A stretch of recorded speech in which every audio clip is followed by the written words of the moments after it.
Good morning, everyone. The topic for today's class is to understand the prevention and conservation of soil. So, today basically, this is the last part of your chapter. So, we will try to understand what are different ways to prevent soil erosion and how do we conserve soil. Alright, now if you remember, I'll quickly review what we've covered in the previous class. We learned about soil erosion. What is soil erosion? Different causes of soil erosion, natural, human causes, and we learned about the different types of soil erosion. Different types of soil erosion by running water, wind, waves. Alright, but today this is the last part of your chapter, that is the prevention and conservation of soil. So let us begin. Now, what is soil conservation? So, you must know the definition. Soil conservation is the effort made by man to protect the soil from erosion and exhaustion. Now, two words here very important: erosion and exhaustion. So, soil conservation means to conserve soil. But who is doing it? It's an effort made by man to protect the soil from erosion, from being washed away, at the same time exhaustion, from soil declining its fertility because of over cultivation. Right, so when man tries to put an effort to protect the soil from getting washed away and being exhausted, that is known as soil conservation. So please learn the definition of soil conservation. Next, why do we need to conserve soil? This is one important thing that we must know. You might get a question. Need for soil conservation can come in many ways. Sometimes in give reason for the following, where they ask you one reason as to why we need to conserve soil. Second question could be why do we need to conserve soil directly? A direct question could also be there. So please know at least two reasons as to why we need to conserve, protect our soil. So the first, because we're learning about soils of India, so first reason why we need to conserve soil is India is an agricultural country. Alright, and our economy depends on the production of crops. Alright, so agriculture is the backbone of our economy. So definitely preventing soil from getting washed away is very, very significant, is very important, is very vital for us. Alright, so that is why our economy would go down if we do not conserve a soil, because our economy is heavily dependent on agriculture or production of crops. That is why it is very important that we conserve soil. Now, the second reason why soil conservation is important, it's something to do with groundwater. As we all know, water is stored underground. Alright, the place where water is stored underground is called aquifer. Aquifer is the place where water is stored underground. So groundwater gets depleted meaning it becomes less. Okay, depleted meaning it declines. Why? As rainwater cannot percolate in the soil in the absence of natural vegetation. So second reason why we need to conserve soil, basically in order to conserve soil, when the soil is conserved, vegetation, if growth of vegetation takes place. But if soil is not conserved, there is no growth of vegetation, and when there's no growth of vegetation, all the rainwater starts flowing on the surface. Okay, it does not percolate, it does not sink in, absorb, it is not absorbed by the soil. So when it does not get absorbed by the soil and it does not reach the underground water, definitely groundwater will decline. So that is why it is very important we conserve soil, because if we conserve soil, we will conserve natural vegetation. If there's natural vegetation, definitely natural vegetation will allow, the roots of the natural vegetation will allow the water to seep in and reach the underground water table, thereby raising the water table rather than depleting. Alright, so that is the reason why we need to conserve soil, so that the groundwater is not depleted. The third, floods can be prevented. Now, if we conserve soil, definitely when we are conserving soil, again try to understand the relationship. If the soil is conserved, okay, meaning vegetation will flourish. So vegetation growth will take place. Definitely when there is vegetation growth, there is less soil erosion. Less soil erosion meaning less floods. Alright, so that is the reason why. Third reason why we need to conserve soil is that floods can be prevented, because whenever we conserve the soil, vegetation growth will take place. These vegetation of the roots of the vegetation, the branches of the vegetation will ensure that the water does not flow on the surface and lead to flooding. Rather, it will allow the water to percolate inside and increase the groundwater table. So these are the three important reasons as to why we need to conserve soil. The first one is really important. If you get a question, please try to write about our country, India, because our economy heavily depends on crop production. That is why conserving soil is vital for us. Then you can learn about any, whether increasing groundwater or prevention of floods. Okay, so this is important. Please learn as to why we need to conserve soil. Moving to the next, methods. Now, how do we conserve soil? Now, there are many methods of conserving soil. Alright, so let's try to learn each at a time.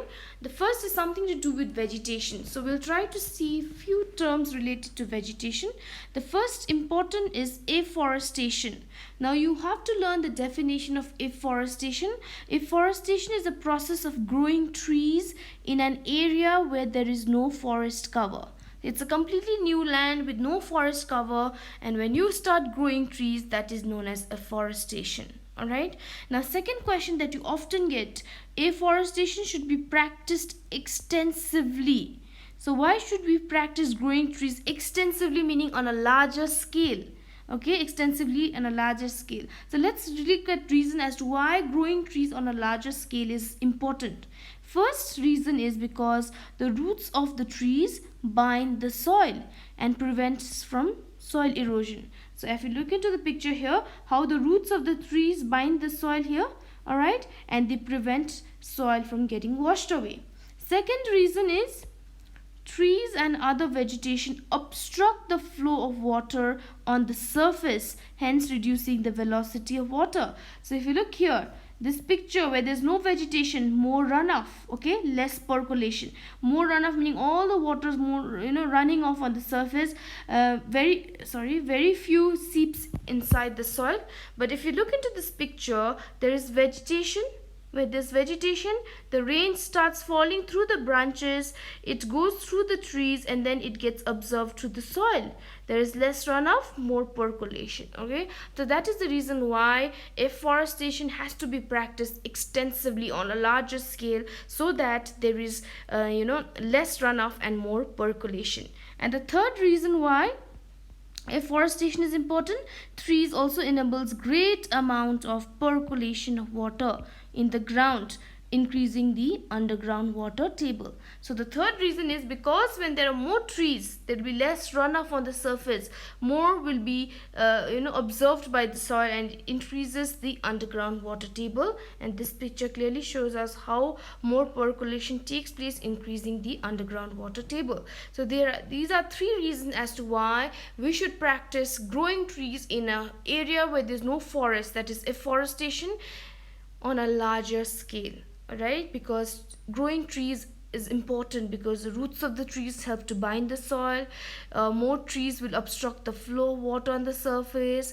More trees will obstruct, allow more percolation, increasing the underground water table. Okay, so that is what is known as afforestation. You must know what is afforestation and the significance or the importance of afforestation. Moving to the next, reforestation. Now try to remember the definition again. Now we've just added this word re. Okay, afforestation was growing trees in an area where there was no forest cover. But what is reforestation? Like you have your re-examination, retest. Alright, so reforestation is the process of growing trees. Okay, it is also a process of growing trees, but in an area where trees were used to grow but were cut down. So imagine a place where there used to be a lot of vegetation, but because of deforestation, everything has been cut down. Now when you want to grow trees in such an area where there was forest cover, that is what is known as reforestation. So please know the difference between afforestation and reforestation. Alright, the significance of both remains the same. Even reforestation helps to bind the soil, even reforestation reduces runoff, even reforestation increases the underground water table. So the importance remains the same, just the definition is little different. So please note the difference. Alright, now even if you get a question on why should reforestation be practiced extensively, please feel free to write same points that we used in afforestation. Alright, now the third method, something to do with trees, is tree act as windbreakers. This is a common method, especially in your desert areas. So this point number 3, sometimes you get a question, name the method used to control soil erosion in desert, name the method used to control soil erosion in through running water. So you must know the difference. Now running water, you can always use methods like afforestation, reforestation, but this method, that is shelter belt, is a common method in arid and semi-arid. So please note, this is one important method to conserve soil in desert areas. So what is it? Let's know. As we all know, wind is one of the main cause of soil erosion. Okay, trees. So when we grow trees, trees help to break the velocity or speed of wind, hence known as windbreakers. Such belts of trees grown to protect the soil from erosion is known as shelter belt. So when you grow belts of trees to protect soil from erosion, especially your wind erosion here, wind is the main agent, that is known as shelter belt. Now I have taken this picture from your textbook, how wind blowing, if there is a vegetation, this can obstruct the wind. So this is a very powerful wind, but the vegetation is obstructing the path of the wind. Now the velocity of the wind declines. Okay, this is not as powerful as before. Okay, protecting the cultivation. And this is a picture of your desert area, how shelter belts of trees are grown so that soil is not eroded. Alright, because it breaks the velocity of the wind. If there is vegetation, it helps to obstruct the velocity of the wind and reduces the speed of the wind. So this way of growing trees to protect soil, the belt of trees grown to protect soil, known as shelter belt. Shelter belt is a very common method used in the arid and semi-arid areas to prevent soil from erosion. Alright, so please know the term shelter belt. If you get a question, name one important method to prevent soil erosion by wind, please try to write shelter belts.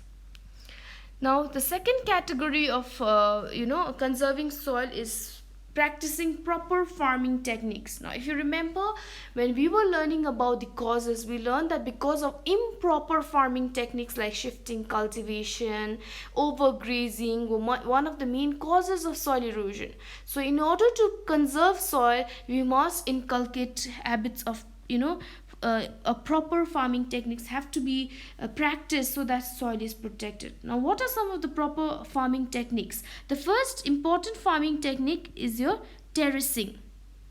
Now what is terracing?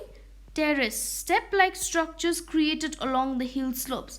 This is basically a very common method to prevent soil erosion by running water or rain. Alright, step-like structures are created along the hill slopes called terraces. Alright, so what happens when we make step-like structure in the hill slope? This is a hill slope and we've made step-like structure. Alright, you've often seen here pictures also when you're traveling on the way. You've seen this is a common way of practicing agriculture or farming techniques in the hilly region. So what happens? It makes cultivation easier and reduces soil erosion. Because if you just practice growing crops here, if you start growing crops like this without any terrace, what is happening? It becomes easier for soil to be washed away. But if you make a terrace, now the washing away of the soil would be less and leading to more percolation. Alright, so what is that other significance? Also, water remains stagnant at the terrace for a longer period, thereby percolates more and raises the underground water table. So water can remain in the terrace for longer periods, so there can be water stored on a terrace for longer period.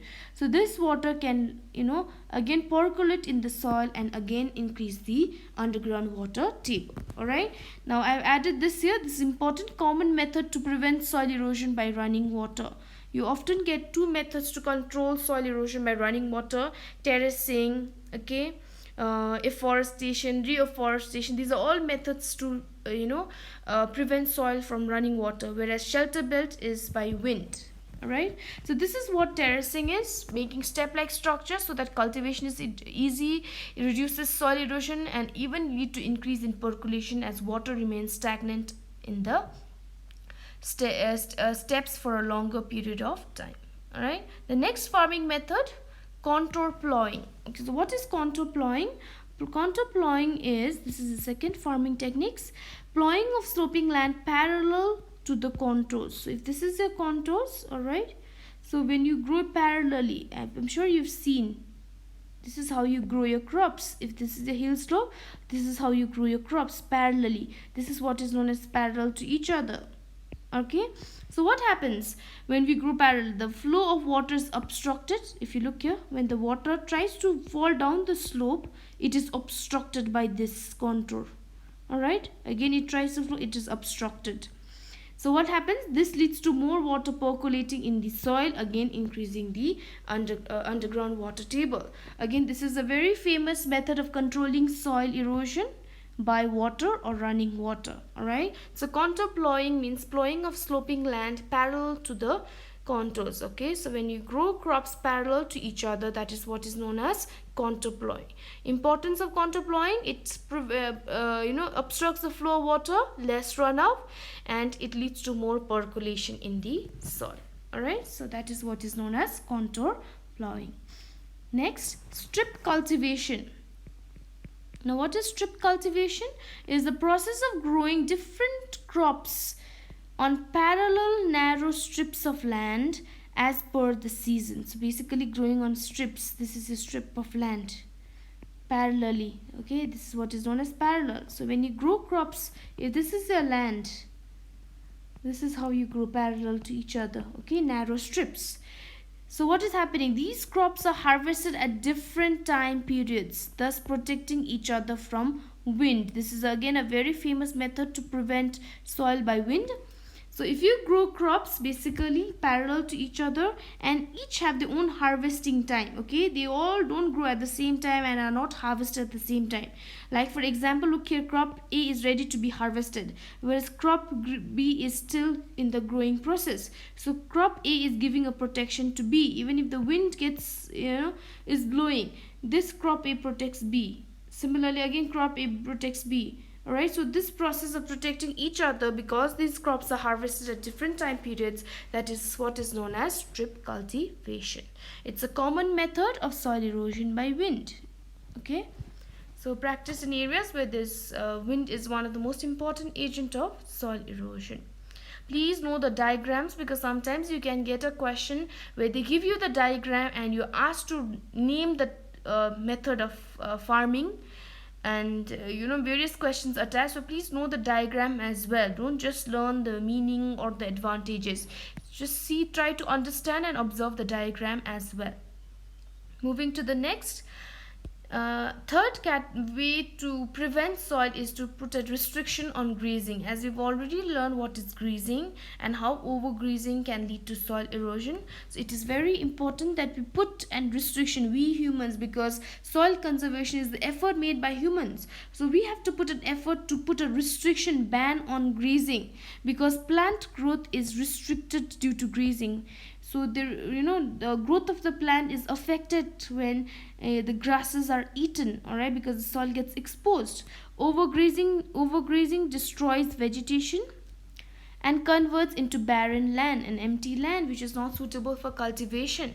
So hence restriction on grazing is very important. Why? Because it will help to, lead to the growth of plants and grass, and again protect the soil. Here they've given you an example, barren land, because they're excessively grazing, no vegetation cover here, whereas here where there's vegetation cover, because of restriction on grazing, soil is being protected. So we have to make sure grazing is especially overgrazing is restricted, so that plants can grow and protect the soil. The fourth, construction of embankments in gullies. We've already learned what is gully, what is rill. Okay, various forms of erosion, deep grooves on the surface. Okay, when that groove deepens, that becomes gully. All right, so gullies are deep grooves on the surface. Okay. So how do we prevent such erosion? Basically, we can make small embankment of stone in gullies to obstruct the flow of water. It helps to reduce soil erosion and again enhances greater percolation of water. Now if you look at example here, gully actions, if the deep holes here, okay, the water is flowing, there is no embankment, the water will flow easily, there's more runoff. But if we make embankment is a raised wall made of stone here, okay, it could be made of cement as well. So embankment is something raised to prevent the water from overflowing. So if we, in the gullies, if we start preparing embankment filled with stone, okay, if we fill in the gullies with stone and make it like a raised wall, that can really prevent the soil from or the water from overflowing on the surface and lead to more percolation. So it's very important we make embankments in gullies. Embankments are raised structure made of stone to prevent the water from overflowing, which can lead to more percolation of water. All right, so it is this is fourth method which we could use to construct to prevent soil from being washed away. And the last method, this is something, an initiative taken by the government, DPAP, we call it the Drought Prone Area Program. As you all know, drought meaning a dry condition. So this program is basically for areas which are dry, arid. All right, so what is this program? This one method to conserve soil erosion. This is a dry land program by the government. Okay, under this program, what do the government do? It provides irrigation facilities in semi-arid areas with the intention that crops and vegetation grows in these areas to reduce soil erosion. So what do the government do? This program, that is a drought prone area program, it's for places which are dry. So government provides irrigation facilities to such areas. Irrigation meaning artificial way of watering, artificial way of providing water to crops or plants. So the government provides irrigation facilities so that crops and plants grow, and thereby reducing soil erosion. So this is one method which is initiative taken by the government. There are many more, but we can use this as a way to protect soil erosion. So these are your various methods to protect soil from being washed away. Sometimes they ask you 2 farming methods, sometimes they ask you methods to control soil erosion by wind, soil erosion by water, or sometimes a very general question, just 2 methods to control soil erosion. So please try to remember these methods along with the picture. Now this is the last portion. Now not really significant, but try to remember at least 2. What is the soil conservation schemes initiated by the government? Now as we all know, soil erosion is a major problem.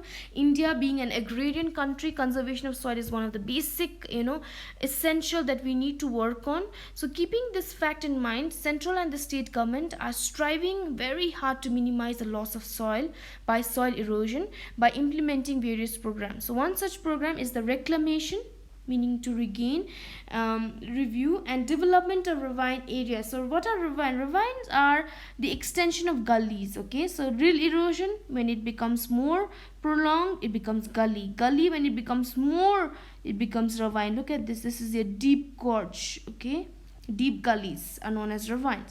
A deep narrow gorge with assistance from the central government, various steps are taken such as concrete bunding, land filling and plantation of sapling. So what the government is trying to do, because soil can easily get washed away in ravine areas, so they're trying to bund, meaning try to make a cover so that the soil is not washed away, or they're trying to do land filling by putting in a lot of soil in this area so that the land, there's less runoff, or by planting saplings. So this is one initiative taken by government, reclamation and development of ravine areas.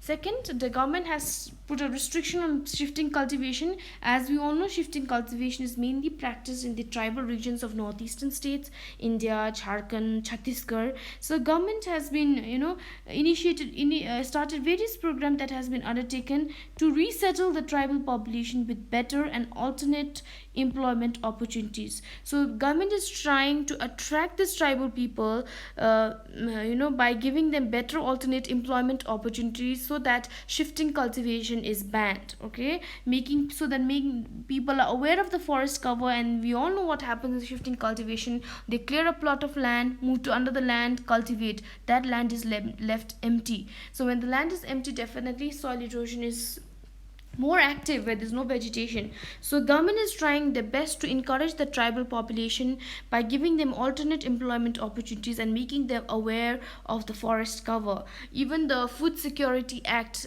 they have given a special focus on people who are below poverty line, so that they are discouraged from practicing shifting cultivation. So there are many initiatives taken by the government so that shifting cultivation is banned. All right. Third, rainwater harvesting.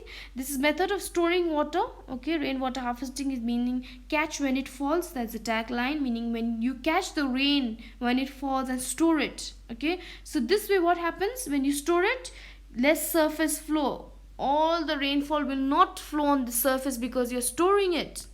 So this can reduce surface runoff and also encourages lesser extraction of underground water. We don't have to extract water from underground when we are using the water from the rain. So this can lead to rising the groundwater table. So rainwater harvesting is a very popular method. Okay, it is also called catch when it rains. This is the tagline.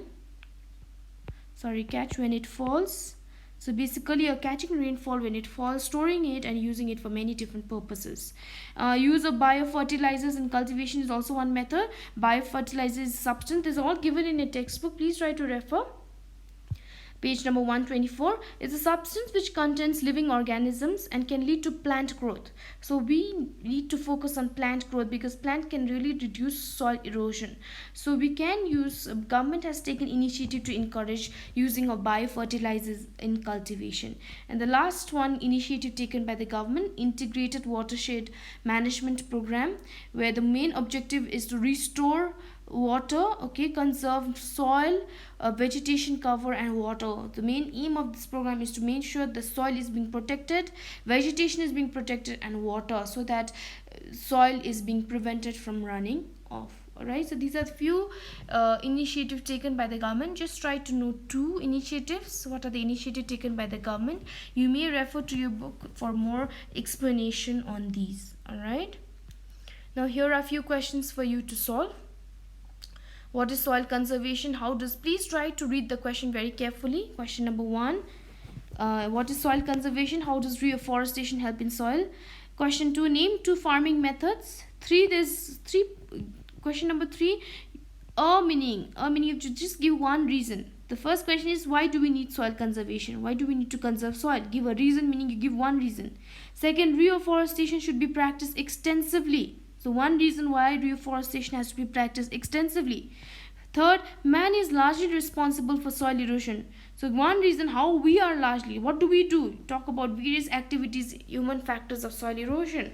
Alright, question number 4 is pretty a direct question, but please know there are 2 parts, 2 methods each of controlling soil by running water and wind. So please give 2 methods each for running water and wind. 2 initiatives taken by the government, you just have to name.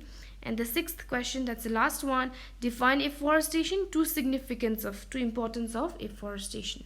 So that is it. With this we covered the chapter on soils of India. I hope you've understood. Any questions, any concerns? First, try to rewatch the video, but still if you have concerns, please feel free to get back.